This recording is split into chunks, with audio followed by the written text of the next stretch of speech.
Hello दोस्तों, तो कैसे हैं आप सभी। तो दोस्तों एक बार फिर से स्वागत है आप सभी का मेरे यूट्यूब चैनल देवभूमि एग्जाम हब में।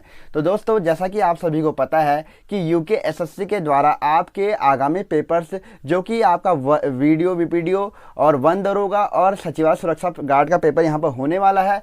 तो उसके लिए हम अब यहाँ पे स्पेशल क्लासेस लाने वाले हैं और उत्तराखंड के मोस्ट इम्पॉर्टेंट टॉपिक यहाँ पर क्लासेस बाय क्लासेस करने वाले हैं। जैसा कि महत्वपूर्ण हमारे पर्वत शिखर हो गए। जैसा कि दोस्तों आप देख रहे होंगे कि आज का जो हमारा टॉपिक है उत्तराखंड राज्य के प्रमुख पर्वत शिखर, आज मैंने इसको इंक्लूड किया हुआ है और यहाँ पर मैं डिस्ट्रिक्ट वाइज आपको यहाँ पर जो इम्पोर्टेंट यहाँ पर हमारे पर्वत शिखर हैं उनको करवाने वाला हूँ। जैसा कि दोस्तों आपको पता होगा कि इससे पहले 2-3 एग्जाम हो चुके हैं, उसमें यहाँ से बहुत ज़्यादा क्वेश्चन पूछे गए हैं।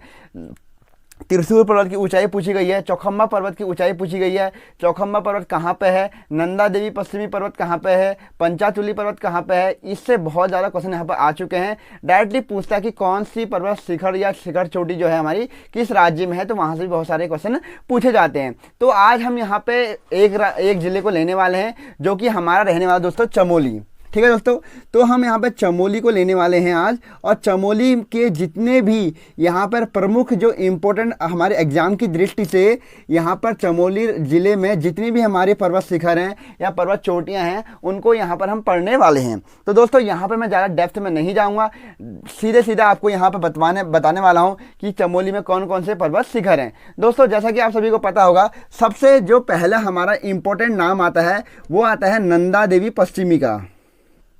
ठीक है दोस्तों, इसका क्रम भी पूछता है, अभी मैं आपको इसमें बताने वाला हूँ कि नंदा देवी पश्चिमी। ठीक है, उसके बाद हमारा आता है कामेत पर्वत भी आपको याद रखना दोस्तों, कामेत पर्वत हो गया। फिर उसके बाद हमारा आता है तीसरे नंबर पर नंदा देवी पूर्वी। ठीक हो गया, नंदा देवी पूर्वी। और उसके बाद हमारा आता है चौखम्बा पर्वत।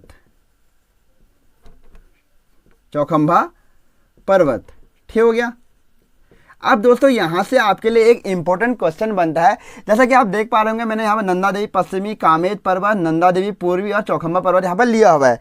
दोस्तों मैं आप सभी को बता दूं कि यहाँ पे आप सभी को बता दूं कि जो नंदा देवी पश्चिमी है ये उत्तराखंड राज्य की सबसे अधिक ऊंचाई वाली पर्वत चोटी है। और मैं आप सभी को बता दूं दोस्तों कि जो इसकी ऊंचाई है, यहाँ पे भी डायरेक्टली क्वेश्चन पूछा गया था पटवारी के पेपर में कि नंदा देवी पश्चिमी की जो ऊंचाई है वो कितनी है, तो 7,817 मीटर की क्या है इसकी ऊंचाई है। तो आपको ध्यान रखना है उत्तराखंड राज्य की सबसे ऊंची चोटी है नंदा देवी पश्चिमी।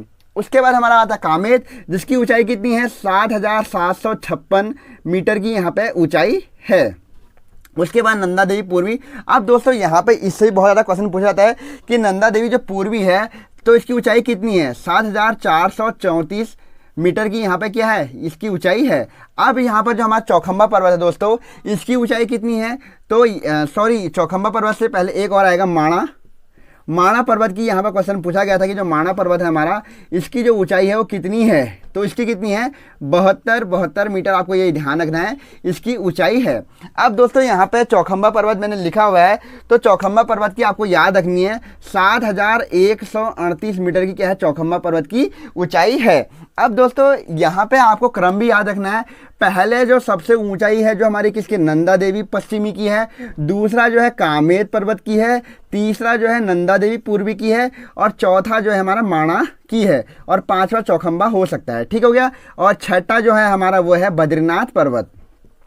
ठीक है दोस्तों, ये भी आपके लिए बहुत इंपॉर्टेंट रहता है। बद्रीनाथ जो हमारा पर्वत है इसकी भी बहुत, ये छठे नंबर का आपका क्या है चमोली में, ये बहुत मतलब इंपॉर्टेंट हमारे बद्रीनाथ पूछ सकता है डायरेक्टली कि माणा पर्वत की ऊंचाई कितनी है। अब दोस्तों इसके बाद हम इनकी ऊंचाई याद नहीं करेंगे, जो यहाँ पर इंपॉर्टेंट रहेंगे उनको मैं डायरेक्टली आपको बताने वाला हूँ उनकी ऊंचाई। दोस्तों अभी मैंने आपको बता दिया कि चमोली जनपद वरन अगर हम बात कहें कि उत्तराखंड राज्य का सबसे ऊंची पर्वत चोटी कौन सी है, तो नंदा देवी पश्चिमी। और उसके बाद अगर दूसरा पूछता है तो उसका नाम क्या है कामेत। ऊंचाई भी याद रखनी है 7,817 मीटर और 7,756 मीटर की इनकी ऊंचाई है। कभी कभी ये चीज़ भी आपको ध्यान रखना है कि जो नंदा देवी पश्चिमी है वो 7,017 ना दे करके 7,018 भी इसको आप देने लग गया है आयोग। ठीक है, दोनों में से जो ऑप्शन आपको दिखेगा वो दोनों के दोनों ऑप्शन आपके सही रहने वाले हैं और कभी भी ऐसा नहीं होगा कि दोनों ऑप्शन एक साथ दिखेंगे दोस्तों। तो आपको याद रखना कि 7,817 मीटर हमारी किसकी ऊंचाई है, नंदा देवी पश्चिमी की। अब मैंने बताया दोस्तों जैसा कि आपको कि अब हम यहाँ पर क्या करने वाले हैं, चमोली जनपद के जितने भी यहाँ पर हमारे ऊंची पर्वत चोटियां हैं उनको यहाँ पर याद करने वाले हैं। हाथी पर्वत दोस्तों, ये भी पहले एग्जाम में पूछा जा चुका है। सचिवालय रक्षक जो हमारा पिछले साल जो कैंसिल हुआ था पेपर दोस्तों, उसमें डायरेक्टली पूछा गया था कि जो हाथी पर्वत है ये कहाँ पर है, और वरन इसको हाथी पर्वत ना दे करके एलिफेंट पर्वत पूछा गया था। ठीक है दोस्तों, ये भी आपको याद रखना है। गौरी पर्वत, ठीक है, गौरी पर्वत ही कहाँ पर है, ये भी चमोली में है दोस्तों। और आपको ध्यान रखना है सतोपंथ पर्वत, सतोपंथ शिखर जो है हमारा, ये भी हमारा कहाँ पर है दोस्तों, चमोली जनपद में है। ठीक हो गया, सतोपंथ शिखर। इसके बाद हमारा कौन सा है दोस्तों, हाथी पर्वत है, गौरी पर्वत है, गुन्नी भी आपको ध्यान रखना है, गौरी हो गया और गुन्नी पर्वत है जो ये है, ये भी हमारा कहाँ पर है, चमोली जनपद में है। उसके अलावा जो हमारा सतोपंथ है, और उसके बाद अगर हम बात करें दोस्तों कि नर है, नारायण है, नर पर्वत है, नारायण पर्वत है, ये भी आप सभी को ध्यान रखना है। नारायण पर्वत कहाँ पर है, ये भी हमारा चमोली में है। अब दोस्तों आप सभी को पता होगा कि जो बद्रीनाथ धाम है नर और नारायण पर्वतों के मध्य बसा हुआ है। अब दोस्तों और कौन कौन से हैं, अब दोस्तों अगर आपको पता होगा तो आपने कनिष्ठ सहायक के एग्जाम में देखा होगा, तो ये क्वेश्चन आया हुआ था कि द्रोणगिरी पर्वत, द्रोणगिरी पर्वत कहाँ पे है, और इसका दूसरा नाम हम ये भी कह सकते हैं कि दूनागिरी पर्वत जो है ये कहाँ पर है, ये भी चमोली में है। तो आप सभी को ध्यान होगा, जिसने इसको देखा होगा वो इसको सही करके आया हुआ होगा। उसके अलावा जो हमारा है गंधमादन पर्वत, ठीक है दोस्तों, ये भी इंपॉर्टेंट है। गंधमादन पर्वत ये कहाँ पर है, ये भी आपका चमोली में है।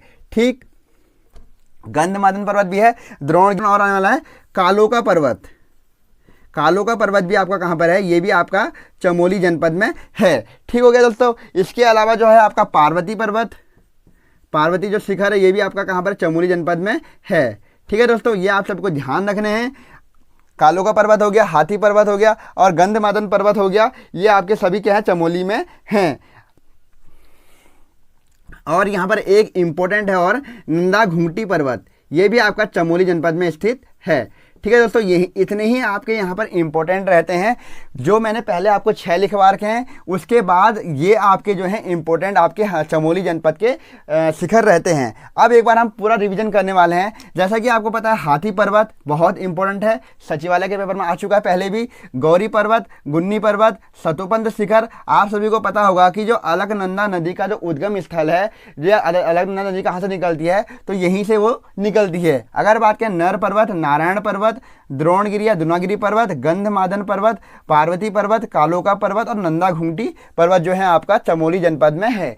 आप सभी को बता दूं कि कालोका पर्वत आपको ध्यान रखना है दोस्तों, ये आपके लिए बहुत इंपॉर्टेंट रहने वाला है एग्जाम की दृष्टि से, क्योंकि यहाँ पर डायरेक्टली पूछ सकता है। ऐसे नाम यहाँ पर आयोग उठा रहा है जो कि बहुत कम यहाँ पर उपयोग में जो सुनने में आते हैं। तो आप सभी को ध्यान रखना कि कालोका पर्वत कहाँ है, चमोली में है। उसी के साथ आपको ध्यान रखना दोस्तों कि गुन्नी जो पर्वत है ये भी आपको ध्यान रखना, ये भी कहाँ पर है, चमोली में है।